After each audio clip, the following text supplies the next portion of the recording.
Today we are going to start the new chapter of physics, that is chapter 8, motion. Motion means movement. Like you see in the clock, hands of the clocks are moving. You are moving here and there.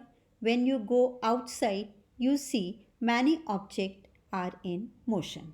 So in this chapter, we will study in details regarding motion, rest and other terms.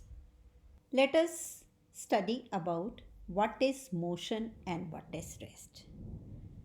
You can see this picture, this and this.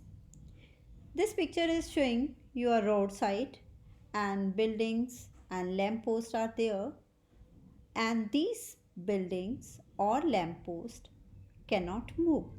So these are stationary objects, or we can say they are at rest because they are not changing their position.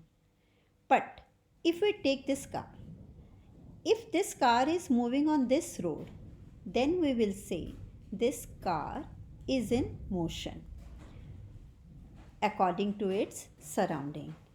And if this car does not move and stand over here for long time, then we can say that this car is standing, means this car is at rest. Let us discuss the another examples also. Now discuss about motion. Motion क्या है? Move करना means एक जगह से आप दूसरी जगह जा रहे हैं तो उसको हम क्या कहते हैं? Motion.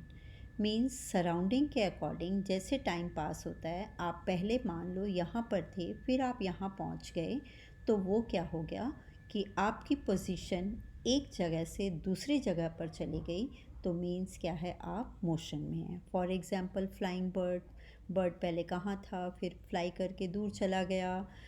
Oscillating pendulum, running dog, that they are in motion. So how we can define motion?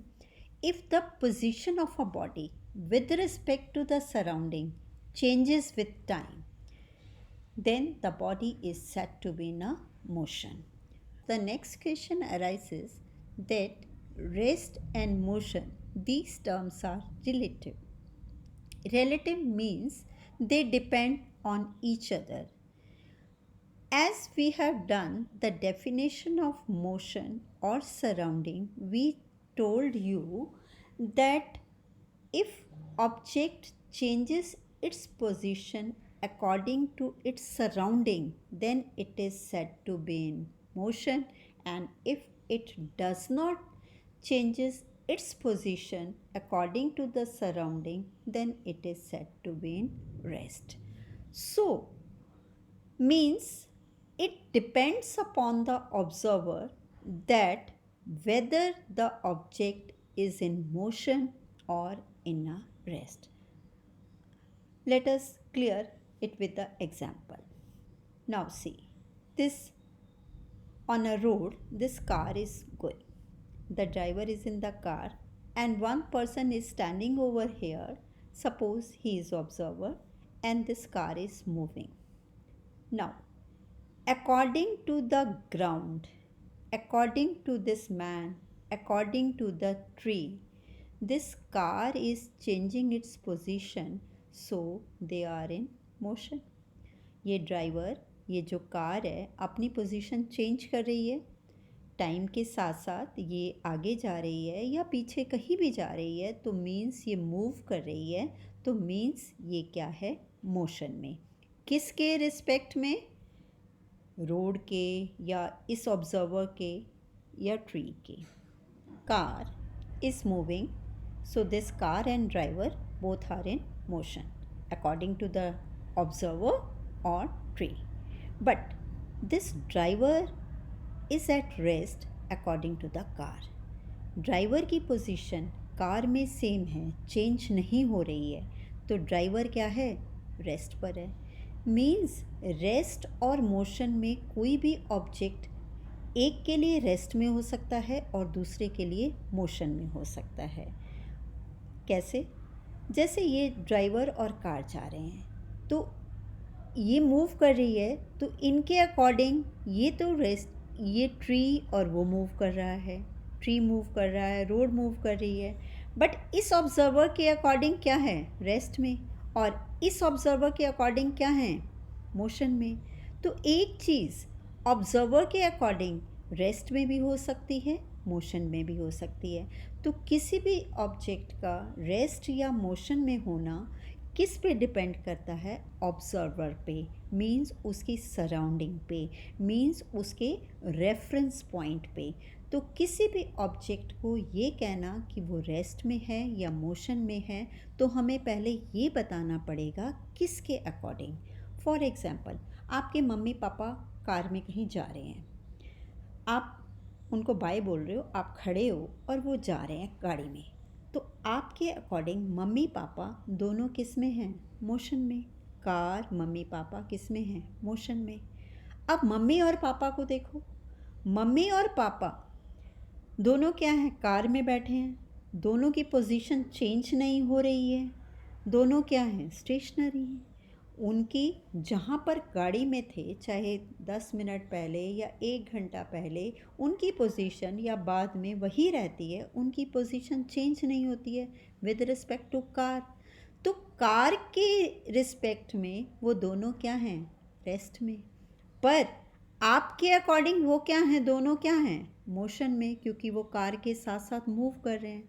आप बस में कहीं जाते हो, बस चल रही है, तो बस और उसके पैसेंजर वो क्या हैं, सब मोशन में। पर पैसेंजर्स को अगर हम आपस में देखें तो वो क्या हैं, उनकी पोजीशन चेंज नहीं हो रही है, तो वो क्या है, हमारे रेस्ट में। तो इसका मतलब रेस्ट और मोशन दोनों क्या हैं, रिलेटिव टर्म्स हैं। तो ये आपका क्वेश्चन भी पूछा जा सकता है, justify that rest and motions are relative. Now we will define the definition of motion and rest more clearly in the next. We define rest. So when a body does not changes its position with respect to its surrounding, or surrounding can be named as reference point, then the object is said to be in rest. जब किसी surrounding के according object की position change नहीं होती तो उसको हम क्या बोलते हैं, रेस्ट पे। और जब किसी बॉडी की सराउंडिंग के अकॉर्डिंग पोजीशन चेंज हो जाती है, ऑब्जर्वर के अकॉर्डिंग पोजीशन चेंज हो जाती है, तो उसको हम क्या कहते हैं, मोशन। सराउंडिंग और ऑब्जर्वर को हम फिज़िक्स में बोलते हैं रेफरेंस पॉइंट। तो मोशन और रेस्ट को डिफ़ाइन करने के लिए हमारे पास क्या होना चाहिए, reference point. Now the next is physical quantities. Physical quantities क्या होती हैं, फिज़िकल प्रॉपर्टीज़। मतलब कोई भी चीज़ जब हम उसको नंबर्स में एक्सप्रेस करते हैं तो उसको हम क्या बोलते हैं, फिज़िकल क्वांटिटीज़। जैसे लेंथ है, टाइम है, टेम्परेचर है। लेंथ हम कहते हैं 5 मीटर, 6 मीटर, 5, 6, 10। तो means we are representing it by numbers only. Then time है 3 o'clock, 5 o'clock, 6 o'clock, temperature 78 degree Celsius और 98 डिग्री फ़ारेनहीट।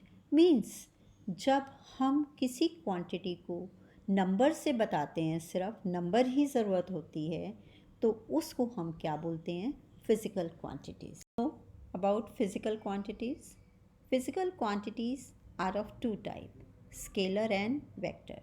फिज़िकल क्वांटिटी कितने टाइप की होती हैं, स्केलर और वेक्टर 2 टाइप।